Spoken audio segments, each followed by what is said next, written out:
The year is 1776, and a group of ragtag farmers are waging a war against the world's greatest empire. Part 1. The Siege.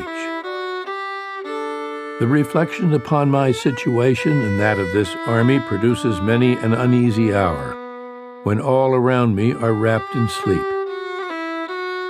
Few people know the predicament we are in.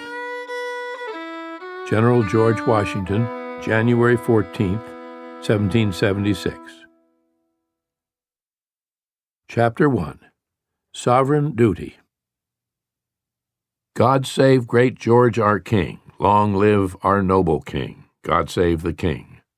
Send him victorious, happy and glorious. Long to reign o'er us. God save the King. On the afternoon of Thursday, October 26, 1775, His Royal Majesty George III, King of England, rode in royal splendor from St. James's Palace to the Palace of Westminster, there to address the opening of Parliament on the increasingly distressing issue of war in America. Still youthful at 37 and still hard-working after 15 years on the throne, he could be notably willful and often short-sighted. But he was sincerely patriotic and everlastingly duty-bound. George, be a king, his mother had told him. As the crisis in America grew worse and the opposition in Parliament more strident, he saw clearly that he must play the part of the patriot king. He had never been a soldier, he had never been to America, any more than he had set foot in Scotland or Ireland. But with absolute certainty he knew what must be done. He would trust to Providence and his high sense of duty. America must be made to obey. Convinced that his army at Boston was insufficient, the king had dispatched reinforcements and 3 of his best major generals, William Howe, John Burgoyne, and Henry Clinton. Howe, a member of Parliament and a Whig, had earlier told his Nottingham constituents that if it came to a war in America and he were offered a command, he would decline. But now duty called. I was ordered, and I could not refuse, without incurring the odious name of backwardness, to serve my country in distress, he explained. Howe, who had served in America during the 7 Years' War, or the French and Indian War as it was known in America, was convinced the insurgents were few in number in comparison to those loyal to the Crown. War had come on April 19th, with the first blood shed at Lexington and Concord near Boston, then savagely on June 17th at Breed's Hill and Bunker Hill. The June engagement was commonly known as the Battle of Bunker Hill on both sides of the Atlantic. British troops remained under siege at Boston and were running short of food and supplies. On July 3rd, General George Washington of Virginia had taken command of the American rabble. With 3,000 miles of ocean separating Britain from her American colonies, accounts of such events took a month or more to reach London. By the time the first news of Lexington and Concord arrived, it was the end of May, and Parliament had begun its long summer holiday, its members departing London for their country estates. When the outcome of Bunker Hill became known in the last week of July, it only hardened the king's resolve. We must persist, he told Lord North. I know I am doing my duty, and therefore can never wish to retract. The ever-obliging North suggested that in view of the situation in America, it might no longer be regarded as a rebellion, but as a foreign war, and thus every expedient might be employed. At a hurried meeting at 10 Downing Street on July 26th, the Cabinet decided to send 2,000 reinforcements to Boston without delay, and to have an army of no fewer than 20,000 regulars in America by the following spring. Bunker Hill was proclaimed a British victory, which technically it was. But in plain truth, His Majesty's forces, led by General Howe, had suffered more than 1,000 casualties in an appalling slaughter before gaining the high ground. As was observed acidly in both London and Boston, a few more such victories would surely spell ruin for the victors. At summer's end, a British ship out of Boston docked at Plymouth bearing 170 sick and wounded officers and soldiers, most of whom had fought at Bunker Hill, and all in great distress as described in a vivid published account.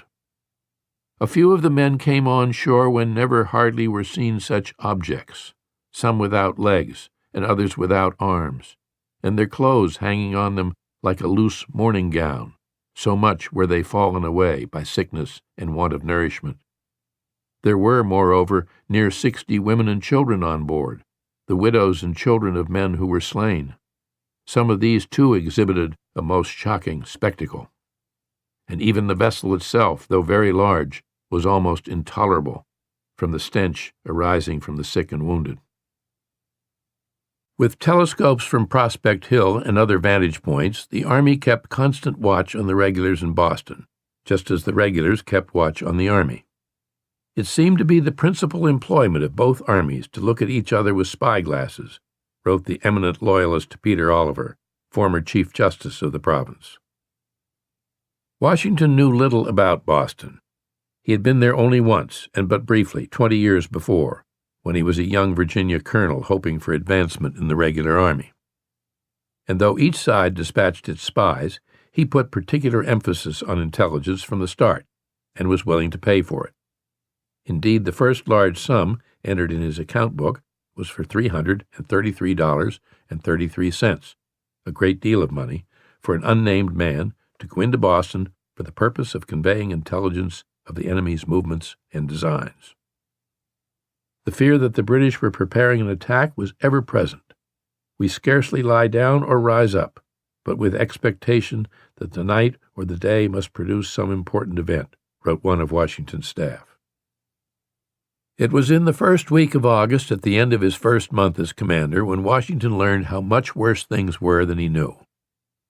A report on the supply of gunpowder at hand revealed a total of less than 10,000 pounds, and the situation was not expected to improve soon. Very little gunpowder was produced in the colonies. What supplies there were came mainly by clandestine shipments from Europe to New York and Philadelphia, by way of the Dutch island St. Eustatius in the Caribbean. At present, there was powder enough only for about 9 rounds per man.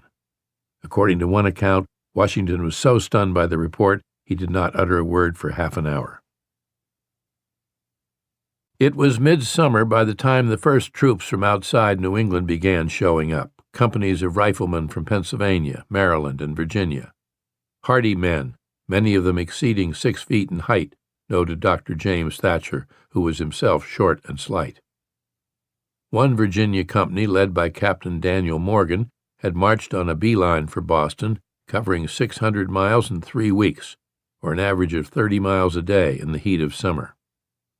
Mostly backwoodsmen of Scotch-Irish descent, they wore long fringed hunting shirts, rifle shirts, of homespun linen, in colors ranging from undyed tan and gray to shades of brown and even black, these tied at the waist with belts carrying tomahawks. At a review, they demonstrated how, with their long-barreled rifles, a frontier weapon made in Pennsylvania and largely unknown in New England, they could hit a mark 7 inches in diameter at a distance of 250 yards, while the ordinary musket was accurate at only 100 yards or so. It was rifling spiraled grooves inside the long barrel that increased the accuracy, and the new men began firing at British sentries with deadly effect, until the British caught on and kept their heads down or stayed out of range. Welcome as they were at first, the riflemen soon proved even more indifferent to discipline than the New Englanders, and obstreperous to the point that Washington began to wish they had never come.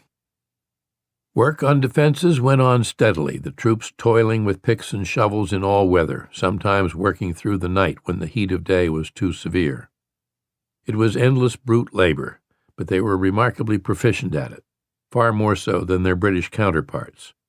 As the size and reach of the defenses increased, visitors by the hundreds came to see for themselves. Roads were crowded with spectators to whom the giant ramparts were wondrous works. Nothing on such scale had ever been built by New Englanders before. Breastworks in many places 17 feet in thickness, trenches wide and deep. Verily, their fortifications appeared to be the works of 7 years. The work parties were fired on from time to time. British and American sentries alike were fired on repeatedly. On August 2nd, as Lieutenant Samuel Bixby of Connecticut recorded in his diary, one of General Washington's riflemen was killed by the regulars today, and then hung up by the neck. His comrades, seeing this, were much enraged and immediately asked leave of the general to get down and do as they pleased. The riflemen marched immediately and began operations. The regulars fired at them from all parts with cannon and swivels, but the riflemen skulked about and kept up their sharpshooting all day. Many of the regulars fell, but the riflemen lost only one man. Both sides staged sporadic night raids on the other's lines, or launched forays to capture hay and livestock from nearby harbor islands. The night of August 30th, the British made a surprise breakout at the Neck, set fire to a tavern, and withdrew back to their defenses. The same night, 300 Americans attacked Lighthouse Island, killed several of the enemy, and took 23 prisoners with the loss of one American soldier. Night was the time for frolicking, remembered John Greenwood, the fifer, as the British were constantly sending bombs at us, and sometimes from 2 to 6 at a time could be seen in the air overhead, looking like moving stars in the heavens. Some early morning British bombardments lasted several hours, the British clearly having no shortage of powder. In one furious cannonade from the British works on Bunker Hill, a rifleman lost a leg, and a company clerk with Nathaniel Greene's Kentish Guards, Augustus Mumford, had his head blown off. Mumford was the first Rhode Island casualty of the war, and the horror of his death moved Nathaniel Greene as nothing had since the siege began. Meanwhile, Washington put increasing trust in Greene, as well as another impressive young New Englander, Henry Knox, to whom he assigned one of the most difficult and crucial missions of the war. Colonel Henry Knox was hard not to notice. 6 feet tall, he bulked large, weighing perhaps 250 pounds. He had a booming voice. He was gregarious, jovial, quick of mind, highly energetic, very fat but very active, and all of 25. Town-born in Boston in a narrow house on C Street facing the harbor, he was the 7th of 10 sons of Mary Campbell and William Knox, Scotch-Irish Presbyterians. When his father, a shipmaster, disappeared in the West Indies, 9-year-old Henry went to work to help support his mother, and was thus, like Nathaniel Greene, almost entirely self-educated. He became a bookseller, eventually opening his own London bookstore on Cornhill Street, offering a large and very elegant assortment of the latest books and magazines from London. In the notices he placed in the Boston Gazette, the name Henry Knox always appeared larger in type than the name of the store. Though not particularly prosperous, the store became a great resort for British officers and Tory ladies, a fashionable morning lounge, and its large, genial proprietor became one of the best-known young men in town. John Adams, a frequent patron, remembered Knox as a youth of pleasing manners and inquisitive turn of mind. Another patron was Nathaniel Greene, who not only shared Knox's love of books, but also an interest in the military art, and it was thus on the eve of war that an important friendship had commenced. Knox read all he could on gunnery and tactics, and as Greene had joined the Rhode Island Kentish Guards, Knox signed up with the new Boston Grenadier Corps, enjoying everything about it, including the eating and drinking that went on. At about the same time, Knox suffered an accident which, like Greene's stiff knee, might have precluded service as an officer. On a bird-hunting expedition on Noddle's Island in the harbor, his fowling piece had exploded, destroying the 3rd and 4th fingers of his left hand. In public thereafter, he kept the hand wrapped in a handkerchief. To further complicate life, Knox had taken up the patriot cause and fallen in love with the daughter of a prominent Tory.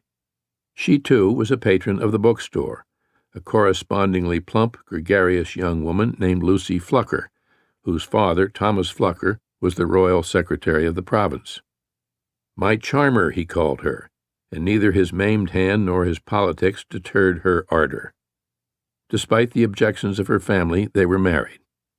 When Lucy's father, in an effort to give his new son-in-law added respectability, arranged for Knox to be offered a commission in the British Army, Knox declined. In the tense days following the bloodshed at Lexington and Concord, the young couple packed what little they could carry and slipped out of Boston in disguise. Lucy was never again to see her mother and father, who would eventually sail for England. Having settled Lucy safely in Worcester, Knox reported for service with General Artemus Ward, who assigned him to planning and building fortifications. "Long to see you, which nothing would prevent but the flattering hope of being able to do some little service to my distressed and devoted country," he wrote to her. Washington first met Knox while inspecting the defenses at Roxbury on July 5th, only 3 days after he had taken command of the army, and apparently he was impressed, while Knox thought Washington everything to be wished for in a commander. "General Washington fills his place with vast ease and dignity, and dispenses happiness around him," Knox wrote. He was called to confer at headquarters, and later, like Nathanael Greene, invited to dine with the general and his guests on several occasions.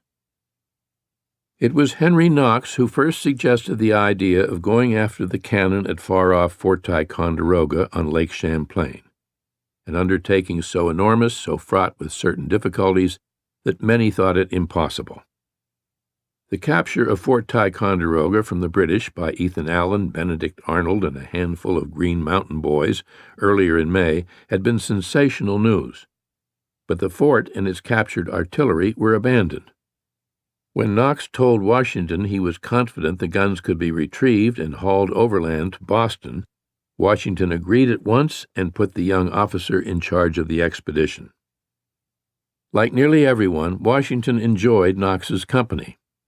Probably he also saw something of himself in the large, confident, self-educated young man with the pleasing manners who had lost his father when still a boy and had done so much on his own, and who was so ready to take on a task of such difficulty and potential consequence.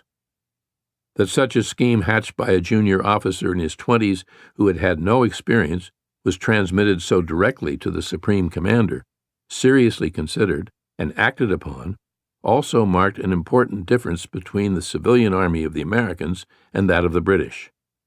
In an army where nearly everyone was new to the tasks of soldiering and fighting a war, almost anyone's ideas deserved a hearing. By November 16th, Knox was on his way, accompanied by his 19-year-old brother, William, with an authority to spend as much as $1,000. "Don't be afraid," he wrote to Lucy. "There is no fighting in the assignment. I am upon business only." For 6 long months there had been hardly a shred of good news, no single event to lift the spirits of the army, no sign to suggest better days might lie ahead. The next day, amazingly, came glad tidings. A privateer, the schooner Lee, under the command of Captain John Manley, had captured an enemy supply ship, the brig Nancy, off Cape Ann, north of Boston. The ship was loaded with military treasure, a supply of war material such as Congress could not be expected to provide for months to come, including 2,500 stands of arms, cannon, mortars, flints, some 40 tons of shot, and 2,000 bayonets, nearly everything needed but powder. The Lee was one of the first of several armed schooners Washington had sent out to prey on enemy shipping. It was a first triumph for his new navy, and John Manley a first hero. It was an instance of divine favor, for nothing surely ever came more apropos, Washington wrote immediately to Joseph Reed. Chapter 3. Dorchester Heights. "We are not under the least apprehension of an attack on this place by surprise or otherwise." General William Howe. That Dorchester Heights could decide the whole outcome at Boston had been apparent to the British from the beginning. Their initial plan, agreed to on June 15th, had been to seize the high ground on both the Charlestown and Dorchester peninsulas. But then the rebels had made their surprise move at Charlestown, digging in overnight on Bunker Hill, and it had taken the bloodbath of June 17th to remove them.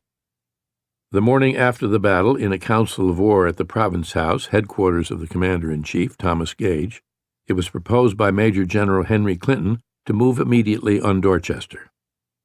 Possession of the heights was absolutely necessary for the security of Boston, as they lay directly on our water communications and more seriously annoyed the port of Boston than those of Charlestown, Clinton later wrote. adding that he expected to lead the assault. I foresaw the consequence, and gave it formally as my opinion at the time, that if the King's troops should ever be driven from Boston, it would be by rebel batteries raised on those heights.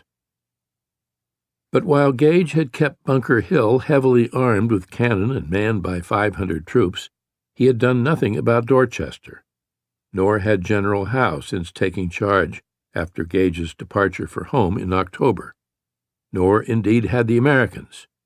Dorchester Heights remained a kind of high, wind-blown no-man's land, neither side unmindful of its strategic importance, but neither side daring to seize and fortify it. Among those Loyalists in Boston who had closest contact with the British command, it was commonly understood that Dorchester was the key and commonly questioned why nothing was being done. It had often been wished, wrote Justice Peter Oliver, one of the most prominent Loyalists, that this hill had had proper attention paid to it, and it had been repeatedly mentioned that it was of the last necessity to secure such a position. But the general answers were that there was no danger from it, and that it was to be wished that the rebels would take possession of it, as they could be dislodged. Of greater and more immediate interest to the British command was the prospect of abandoning Boston altogether, of packing up and sailing away. As things stood, it was clearly no place to launch an offensive operation. New York should be made the seat of war, Gage has stressed in correspondence with the administration in London, and Howe and the others were of the same opinion. Brigadier General James Grant had said months earlier that Boston should be abandoned while there was still time. We cannot remain during the winter in this place, as our situation must go on worse and that of the rebels better every day, Grant had insisted in a long letter from Boston to Edward Harvey, Adjutant General of the British Army in London, on August 11th. Grant, a grossly fat, highly opinionated Scot who had served in the French and Indian War, had an extremely low opinion of Americans. It was he who had boasted to Parliament that with 5,000 men he could march from one end of the American continent to the other. The only step that made sense, he wrote, was to burn Boston and move on to New York. Besides, he wanted to turn the fleet loose to burn every principal town along the New England coast. Lenity is out of the question. Such were the delays in communication across the ocean that by the time General Howe received orders from London to abandon Boston before winter and remove the troops to New York, it was too late. Winter had arrived. Besides, there were too few ships at hand to transport the army and the hundreds of Loyalists about whom Howe was greatly concerned, knowing what their fate could be if they were left behind. Seeing no reasonable alternative, Howe would wait for spring, when he could depart at a time and under conditions of his own choosing. He expected no trouble from the Americans. "We are not under the least apprehension of an attack on this place from the rebels by surprise or otherwise," he assured his superiors in London, and further stressed the point at a meeting with his general staff on December 3rd. Should, however, the rebels make a move on Dorchester, then, Howe affirmed, we must go at it with our whole force. Quite unlike the man in command of the army encircling the town, the British commander was not impatient for action. On the contrary, William Howe had little inclination ever to rush things. Further, it was taken as a matter of course among professional soldiers that winter was no season for campaigning. And so the British army settled in for a long Boston winter, seeing to their comforts as best they could under the circumstances. Winter in America was a trial British soldiers could never get used to, any more than they could adjust to the incessant clamor of frogs on spring nights, or American mosquitoes, or the absence of decent beer. The harsh winter winds and driving snows of the Bay Area inflicted misery indiscriminately on both armies, of course. On January 16th, 2 days after his woeful letter to Reed, Washington convened a council of war with Generals Ward, Putnam, Heath, Spencer, Sullivan, Greene, and Gates present, but also James Warren, head of the Massachusetts Assembly, and John Adams. Washington spoke of the indispensable necessity of making a bold attempt on Boston. The council listened, then voiced agreement that a vigorous attempt should be made, but only when practicable. Late the following day, January 17th, well after dark, a dispatch rider dismounted at Washington's headquarters, carrying the worst news of the war thus far. It was a letter from General Schuyler at Albany. The army Washington had sent across the Maine wilderness under Benedict Arnold to attack Quebec had been defeated. Arnold was badly wounded. General Richard Montgomery, who with 300 men had joined in the assault, attacking from Montreal, had been killed. Help was urgently needed. How many others had been killed or wounded at Quebec, how many taken prisoner, no one yet knew. Washington, as he wrote privately, often felt that the eyes of the whole continent were on him, fixed with anxious expectation. When the Council of War convened again the first thing the next morning, it was reluctantly concluded that, given the present feeble state of the army, no troops could be spared for Quebec. The single glimmer of hope was confirmation from Schuyler on January 18th that the guns from Ticonderoga were on the way. As it happened, Colonel Knox, who had ridden on ahead, reached Cambridge later that same day. Knox had been gone for 2 months, and he had fulfilled all expectations, despite rough forest roads, freezing lakes, blizzards, thaws, mountain wilderness, and repeated mishaps that would have broken lesser spirits several times over. He had succeeded with his bold, virtually impossible idea, and at exactly the right moment, justifying entirely the trust Washington had placed in him. The story of the expedition would be told and retold for weeks within the army and for years to come. Departing from Cambridge on horseback, on November 16th, Knox and his brother William had traveled first to New York City, where they made arrangements for military supplies to be sent back to Boston, then pressed northward up the Hudson Valley, at times making 40 miles a day. They arrived at Fort Ticonderoga on December 5th. Built by the French at the start of the French and Indian War in 1755, the limestone fort had been taken by the British in 1759, then by the Americans in May of 1775. It stood at the southern end of Lake Champlain, where Lake Champlain meets the northern end of Lake George. The guns Knox had come for were mostly French, mortars, 12 and 18-pound cannon, that is, guns that fired cannonballs of 12 and 18 pounds, and one giant brass 24-pounder. Not all were in usable condition. After looking them over, Knox selected 58 mortars and cannon. 3 of the mortars weighed a ton each, and the 24-pound cannon more than 5,000 pounds. The whole lot was believed to weigh not less than 120,000 pounds. The plan was to transport the guns by boat down Lake George, which was not yet completely frozen over. At the lake's southern end would begin the long haul overland, south as far as Albany, before turning east toward Boston across the Berkshire Mountains. The distance to be covered was nearly 300 miles.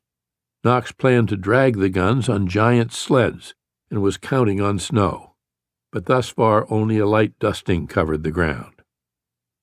With the help of local soldiers and hired men, he set immediately to work. Just moving the guns from the fort to the boat landing proved a tremendous task. The passage down Lake George, not quite 40 miles, took 8 days. 3 boats and their immense cargo set sail on December 9th, and for the first hour had a fair wind. After that, progress came only with the utmost difficulty. Indeed, from Knox's hurried, all but illegible diary entries, that first hour on the lake appears to have been the only hour of the entire trek that did not bring the utmost difficulty. One of the boats, a scow, struck a rock and sank, though close enough to shore to be bailed out, patched up, and set afloat again. Knox recorded days of heavy rowing against unrelenting winds, 4 hours of rowing exceeding hard one day, 6 hours of excessive hard rowing on another. In places the boats had to cut through ice. Knox's brother William wrote at day's end, December 14th, of beating all the way against the wind. God send us a fair wind. Nights ashore were bitterly cold. It is not easy to conceive the difficulties we have had. Knox wrote to Washington at the end of the voyage on the lake, in a letter of December 17th that would reach Cambridge only about the time he did. On his way north to Ticonderoga, Knox had arranged for heavy sleds or sledges to be rounded up or built, 42 in all, and to be on hand at Fort George at the southern end of Lake George, about 35 miles south of Ticonderoga. "I most earnestly beg you to spare no trouble or necessary expense in getting these," he had told a local officer. With the sleds and 80 yoke of oxen, he was now ready to push on. "Trusting that we shall have a fine fall of snow, I hope in 16 or 17 days to be able to present Your Excellency a noble train of artillery." To his wife, Knox claimed the most difficult part was over, and speculated, "We shall cut no small figure through the country with our cannon." Still there was no snow. Instead, a cruel thaw set in, halting progress for several days. The route south to Albany required 4 crossings of the Hudson. With ice on the river so thin, the heavy caravan could only stand idly by at Fort George and wait for a change in the weather. When the change came, it was a blizzard. 3 feet of snow fell, beginning Christmas Day. Determined to go ahead to Albany on his own, Knox nearly froze to death struggling through the snow on foot, until finding horses and a sleigh to take him the rest of the route.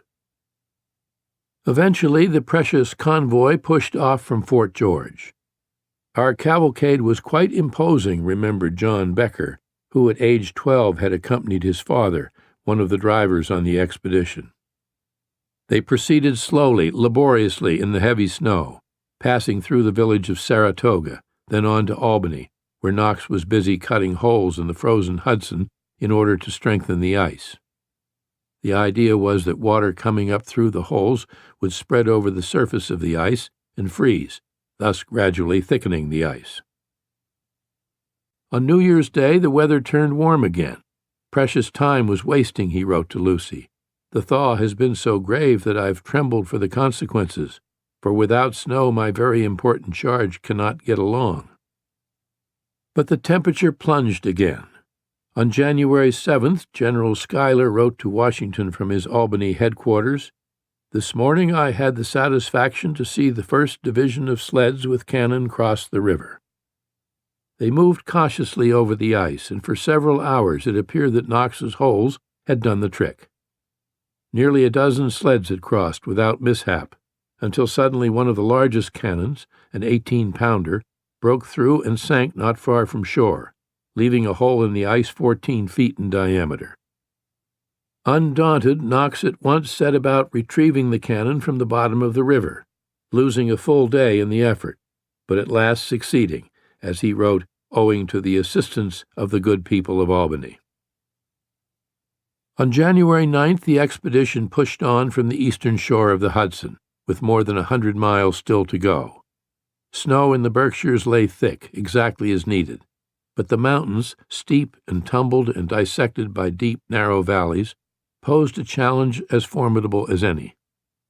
Knox, with no prior experience in such terrain, wrote of climbing peaks from which we might almost have seen all the kingdoms of the earth. "It appeared to me almost a miracle that people with heavy loads should be able to get up and down such hills," reads another of his diary entries. To slow the descent of the laden sleds down slopes as steep as a roof, check lines were anchored to trees. Brush and drag chains were shoved beneath the runners. When some of his teamsters, fearful of the risks, refused to go any further, Knox spent 3 hours arguing and pleading until finally they agreed to head on. News of the advancing procession raced ahead of the lead sleds, and, as Knox had imagined, people began turning out along the route to see for themselves the procession of the guns from Ticonderoga. "Our armament here was a great curiosity," wrote John Becker of the reception at the town of Westfield. "We found that very few, even among the oldest inhabitants, had ever seen a cannon." Becker, at age 12, had never known such excitement. "We were the great gainers by this curiosity, for while they were employed in remarking upon our guns, we were, with equal pleasure, discussing the qualities of their cider and whiskey. These were generously brought out in great profusion. At Springfield, to quicken the pace, Knox changed from oxen to horses, and on the final leg of the journey the number of onlookers grew by the day. The halt came at last about 20 miles west of Boston at Framingham. The guns were unloaded, Knox meantime having sped on to Cambridge. Knox's noble train had arrived intact. Not a gun had been lost. Hundreds of men had taken part, and their labors and resilience had been exceptional. But it was the daring and determination of Knox himself that had counted above all. The 25-year-old Boston bookseller had proven himself a leader of remarkable ability, a man not only of enterprising ideas, but with the staying power to carry them out. Immediately, Washington put him in command of the artillery. To those who rode out from Cambridge to Framingham to look over the guns, it was clear that the stalemate at Boston was about to change dramatically. There was a perceptible quickening of activity at the big gray house that served as headquarters. The pace of the commander's correspondence, the numbers of post-riders and uniformed officers coming and going, gave evidence of something in the offing. "My business increases very fast from great changes," Washington wrote to Joseph Reed, without providing details. Reed's help was needed more than ever.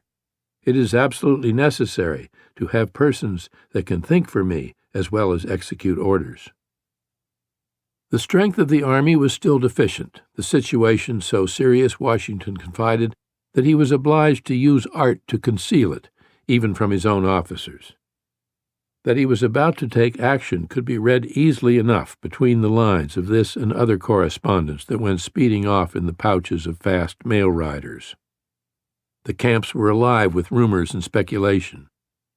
"Great activity and animation are observed among our officers and soldiers, who manifest an anxious desire to have a conflict with the enemy," wrote the ever-perceptive Dr. James Thatcher, who predicted either a general assault on the town of Boston or the erection of works on the heights of Dorchester, or both. The bitter cold continued. On January 27th, the thermometer dropped to 4 degrees. The low on January 28th was 1 degree, then 2 degrees on January 30th. Yet, cold as it was, there was still no ice bridge sufficient to carry an army. Some mornings Washington went to the bay to jump up and down on the ice himself to test its strength. He made a personal reconnaissance of the approaches to Dorchester, even to the heights apparently, accompanied by several of his officers, including Henry Knox. On February 16th, Washington convened his council of war for what he hoped would be unanimous agreement that the time had come to attack. A stroke well aimed at this critical juncture might put a final end to the war, he argued. "Perhaps a greater question was never agitated in a council of war," wrote General Gates of the meeting. And whatever art Washington may have exercised to conceal the truth of the Army's strength from his officers, there was, in fact, little that Gates and the others gathered in the room were not aware of. For weeks the demonstrative Israel Putnam had been bewailing the need for gunpowder. "Old Put would not relent," wrote one of Washington's staff. "He is still as hard as ever, crying out for powder. Powder, ye gods, give us powder." Conspicuous by his absence was Nathaniel Greene, who'd been stricken with jaundice. "He was as yellow as saffron and so weak that I can scarcely walk across the room," he had written to his brother, to whom he also gave his own opinion on the proposed attack. The very thought filled him with dread. An assault on a town garrisoned with regular troops could have horrible consequences, Greene wrote. Horrible if it succeeded, and still more horrible if it failed. The Council of War marked the 4th time Washington had called for approval for an attack on Boston. And once again, wisely, the generals said no. Very likely, the shattering defeat at Quebec had reinforced the view that any assault on so heavily defended a position was not worth the terrible risk. There was, however, agreement to another plan. Instead of striking at the enemy where they were well fortified, they would lure the enemy out to strike at them, as had been done at Bunker Hill. From the accounts of spies and British deserters, it was by now known that Howe had sworn he would sally forth if ever the Americans tried to occupy Dorchester. And so it was resolved that preparations begin with a view of drawing out the enemy.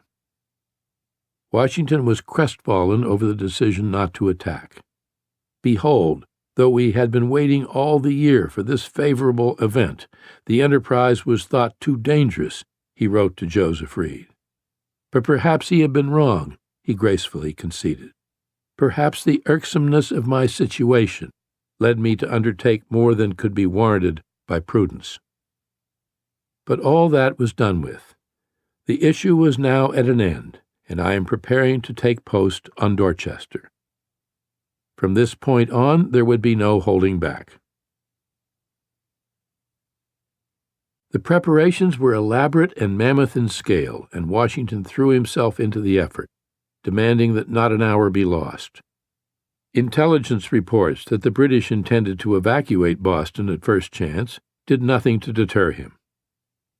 Twin hills comprised the heights of the Dorchester Peninsula, and the distance from these summits to the nearest British lines at Boston Neck was 1.5 miles, well within the range of a 12 or 18-pound cannon. The distance to where most of the British fleet lay off Long Wharf was greater, almost 2 miles, which was also within range, though barely. The plan was to occupy the heights on a single night, before the British knew what was happening, just as had been done at Bunker Hill. This time, however, there were the guns from Ticonderoga to haul in place, and the heights of Dorchester were considerably steeper than at Bunker Hill, and at an elevation of 112 feet, nearly twice as high. More seriously, the frozen ground on top was impenetrable as a rock, in Washington's words, which meant that digging trenches and throwing up breastworks in the usual fashion would be impossible, at least in one night and with no noise. The solution was a highly sophisticated scheme whereby the fortifications would be fabricated elsewhere out of sight, then, with massed manpower and oxen, hauled along with the heavy cannon to the heights of Dorchester, where all would have to be in place and ready for action before daylight. A resourceful lieutenant colonel who had directed the work on the fortifications at Roxbury, Rufus Putnam, a farmer and surveyor in normal times and a cousin of Israel Putnam, had suggested the idea after seeing an unfamiliar term in a text on artillery, Muller's Field Engineer, by a British professor named John Muller. Putnam had taken his plan to his superior officer, Colonel Richard Gridley, and to Henry Knox.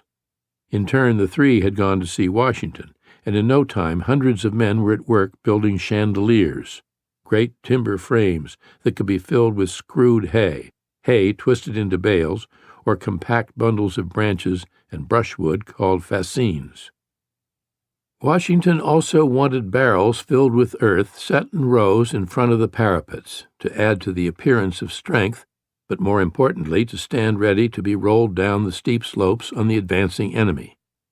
He had a very high opinion of the defense which may be made with barrels, he told Artemus Ward, stressing that the hoops should be well nailed so the barrels would not break to pieces.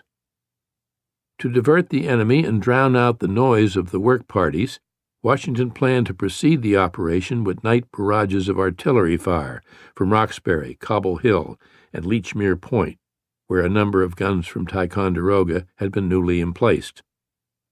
As critical and dangerous as any part of the operation would be the crossing of the low-lying causeway of the Dorchester Peninsula, which stood in plain view of the British lines at the Boston Neck, less than a mile away. To conceal all movement over the causeway, an extended barrier of hay bales was to be thrown up. 3,000 men under General Thomas were to take part in fortifying the heights. Another 4,000 were to stand by at Cambridge for an amphibious attack on Boston once the British launched their assault on the heights. Amphibious because milder weather had returned and the bay was again largely open water. General Putnam had overall command of the Boston attack. Generals Greene and Sullivan would lead the crossing. On the Charles River at Cambridge, 60 flatboats stood ready.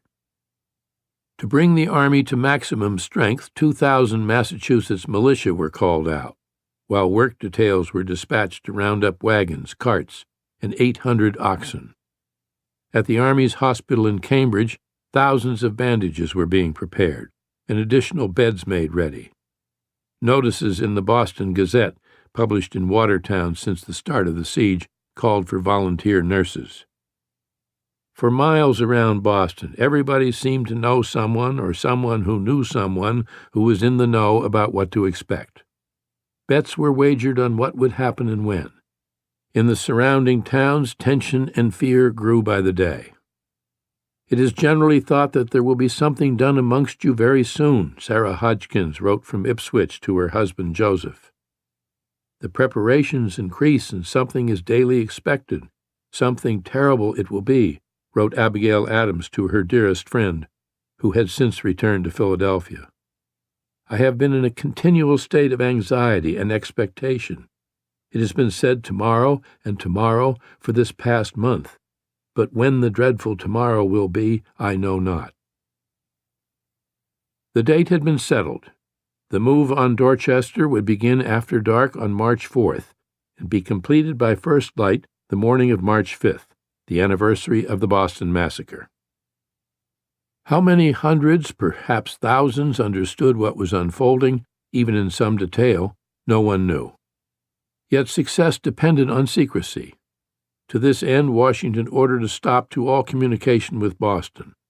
Generals Heath and Sullivan personally inspected the lines to verify the vigilance of the guards on duty. On the chance that the enemy got wind of what was happening and moved first to occupy the heights, certain regiments stood ready to march at a moment's notice. One of the closest observers of the situation within Boston, Loyalist Peter Oliver, would later write that there was not the least suspicion of what the rebels were up to. But according to the diary of one British officer, a few of the British did find out as early as February 29th, from deserters and from a spy referred to only as Junius, that the rebels intended to bombard the town from Dorchester. The warnings, however, were not taken seriously. Washington issued orders to the troops, clarifying how very serious the moment was and what was expected of them. "As the season is now fast approaching when every man must expect to be drawn into the field of action, it is highly necessary that he should prepare his mind, as well as everything necessary for it. It is a noble cause we are engaged in. It is the cause of virtue and mankind. Every temporal advantage and comfort to us and our posterity depends upon the vigor of our exertions. But it may not be amiss for the troops to know that if any man in action shall presume to skulk, hide himself, or retreat from the enemy without the orders of his commanding officer, he will be instantly shot down as an example of cowardice." On the evening of March 2nd, Washington wrote in haste to Artemus Ward that everything must be set and ready to go as planned on Monday night, March 4th. After folding and sealing the note, he scrawled on the back, "Remember barrels." The bombardment of Boston began at midnight Saturday and continued at intervals until morning. The British answered at once with a heavier, louder cannonade. "The house shakes with the roar of the cannon," wrote Abigail Adams at her home 10 miles away. "No sleep for me tonight." Little damage was done by the exchange. It was nearly all noise, just as Washington wished, and the night would have been reckoned a complete success were it not that 3 of the big mortars burst, due apparently to the inexperience of Henry Knox and his artillerymen. Sunday night the firing resumed, and again the British responded with full crescendo. On the third and crucial night of Monday, March 4th, the roar of guns from both sides became more furious by far. British Captain Charles Stewart described sheets of fire filling the sky, but he also recorded the inhabitants were in a horrid situation, particularly the women, who were several times drove from their houses by shot and crying for protection. Watching from the American lines, Lieutenant Samuel Webb wrote, "Our shells raked the houses and the cries of the poor women and children frequently reached our ears. At the first crash of the guns, General Thomas and 2,000 men started across the Dorchester Causeway, moving rapidly and silently, shielded from view by the long barrier of hay bales. An advance guard of 800 men, a covering party, made up largely of riflemen, went first, to fan out along the Dorchester shores in case the British made any attempt to investigate during the night. The main work party of 1,200 men followed immediately after, and then came hundreds of carts and heavy wagons loaded with chandeliers, fascines, hay bales, barrels, and most important of all, the guns from Ticonderoga. The whole procession moved on in solemn silence and with perfect order and regularity, while the continued roar of cannon serves to engage the attention and divert the enemy, wrote Dr. Thatcher, who, crossing the causeway with the troops, noted with gratitude the vast number of large bundles of screwed hay arranged in a line next to the enemy, to which we should have been greatly exposed while passing. Progress up the steep, smooth slopes was extremely difficult, yet numbers of the ox teams and wagons made 3 and 4 trips. The night was unseasonably mild, indeed perfectly beautiful with a full moon, ideal conditions for the work, as if the hand of the Almighty were directing things, which the Reverend William Gordon, like many others, felt certain it was. A finer night for working could not have been taken out of the whole 365, he wrote. It was hazy below the heights, so that our people could not be seen, though it was a bright moonlight night above on the hills. At Cambridge, on the moonlit common, Generals Greene and Sullivan paraded with 4,000 troops in front of the college buildings, ready to move to the river and the shallow draft boats in the event of a signal from the Roxbury church steeple.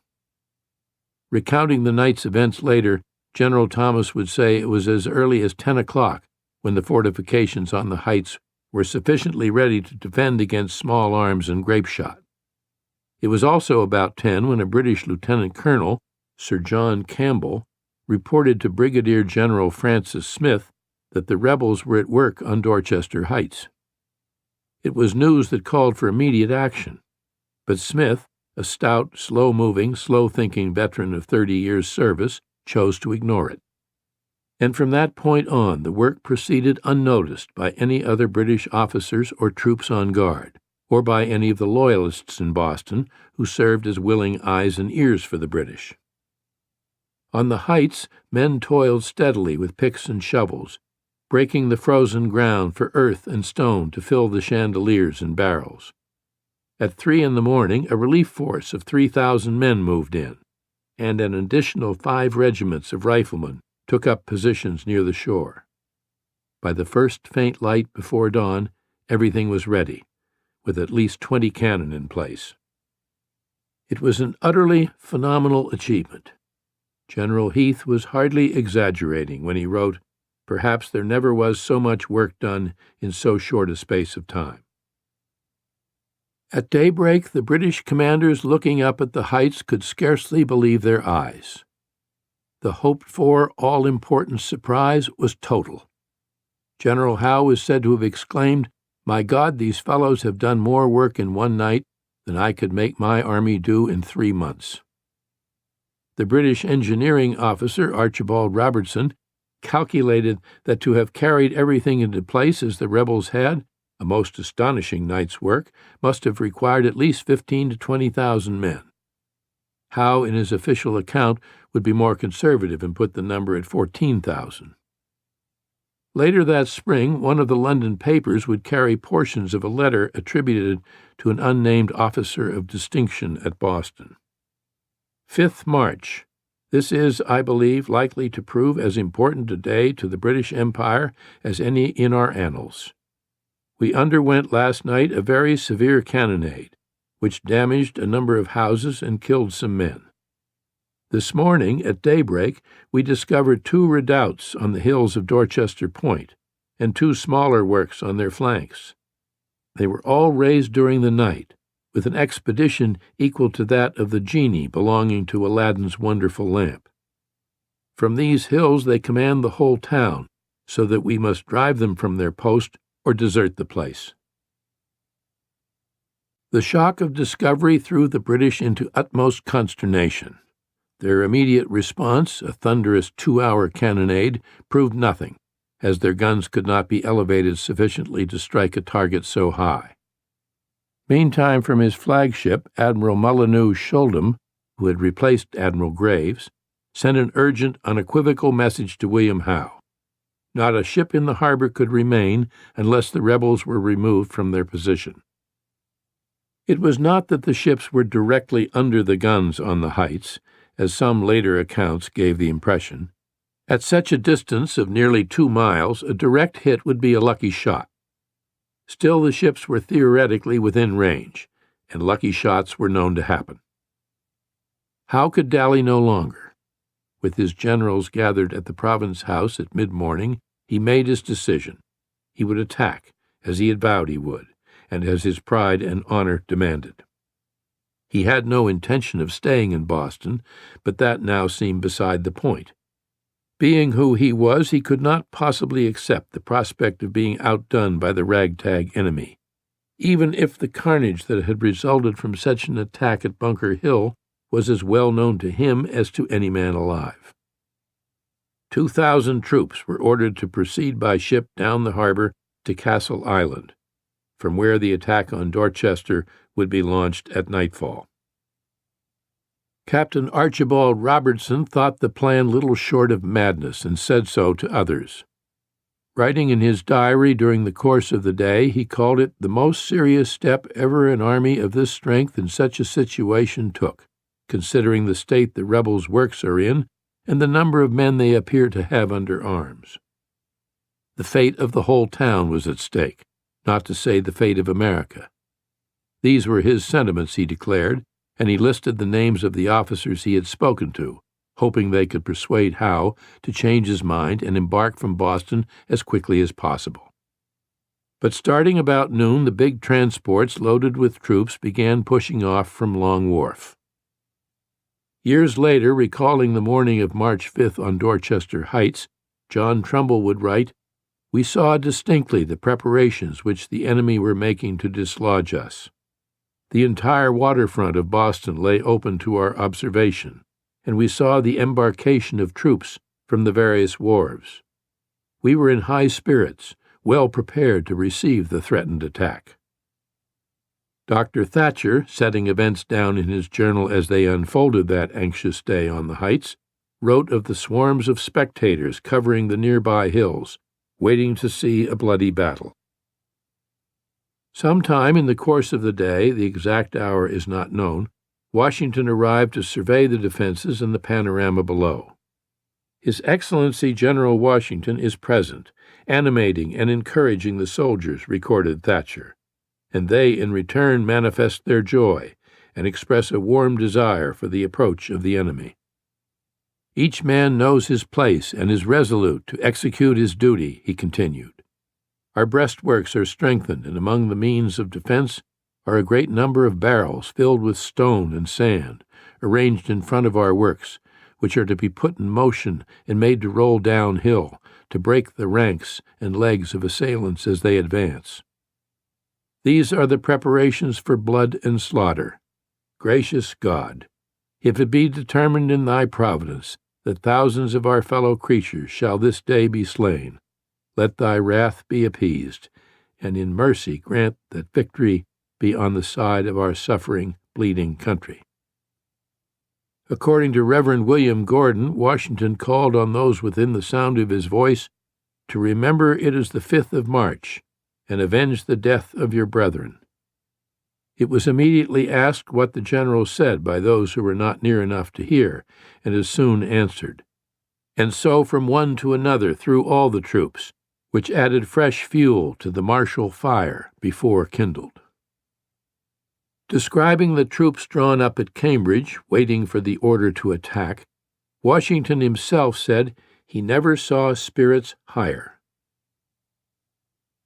It was about noon when the first of the British troop transports pushed off for Castle Island, and proceeded down the harbor with increasing difficulty against strong headwinds. For by early afternoon, what had been an abnormally warm, pleasant day had changed dramatically. The wind had turned southeasterly, blowing pretty fresh. Then, as foreseen in no one's calculations, the elements took over. By nightfall a storm raged, with hail mixed with snow and sleet.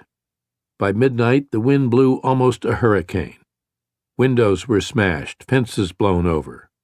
2 of the transports bound for Castle Island were blown ashore. The American Lieutenant Isaac Bangs, who was among those freezing at their posts on the high ground of Dorchester, called it the worst storm that ever I was exposed to. Clearly there would be no British assault that night. The morning after, the winds continued to blow with a fury. The snow and sleet had changed to driving rain. General Heath concluded that kind heaven had stepped in to intervene, as so it seemed to many on both sides when that morning Howe called off the attack and gave orders to prepare to evacuate Boston. Possibly it was not the storm alone that caused Howe's change of mind. According to Captain Robertson, his pleas to cancel the attack and the influence of the other officers to whom he had made his case, and John Montresor in particular, had had the desired effect even before the storm reached full force.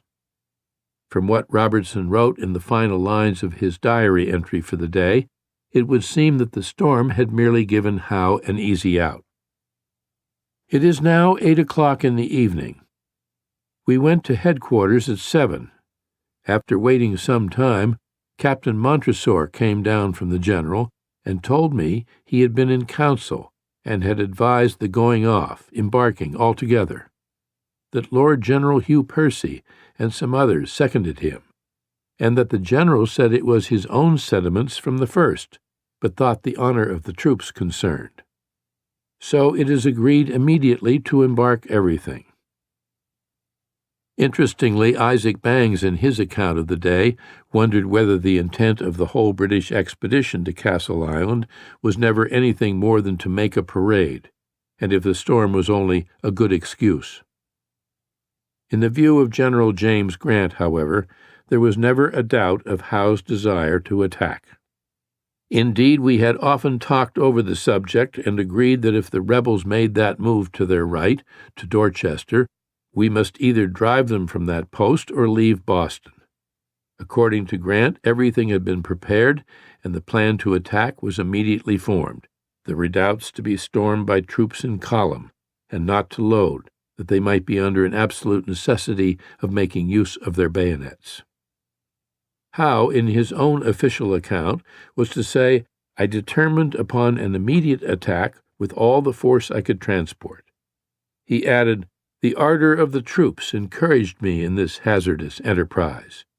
And this could be the explanation, though an American who saw the British troops waiting on the wharf to embark commented that they looked in general pale and dejected, and said one to another it would be another Bunker Hill or worse. Howe made no mention in his official account of the council of war convened at 7 o'clock, or of any second thoughts on his part. The contrary winds of the afternoon of March 5th, the storm that followed that night, and the weather continuing boisterous the next day and night were the deciding factors, Howe wrote, in that they gave the enemy still more time to improve their defenses of the heights. I could promise myself little success by attacking them under all the disadvantages I had to encounter. Wherefore I judged it most advisable to prepare for the evacuation of the town.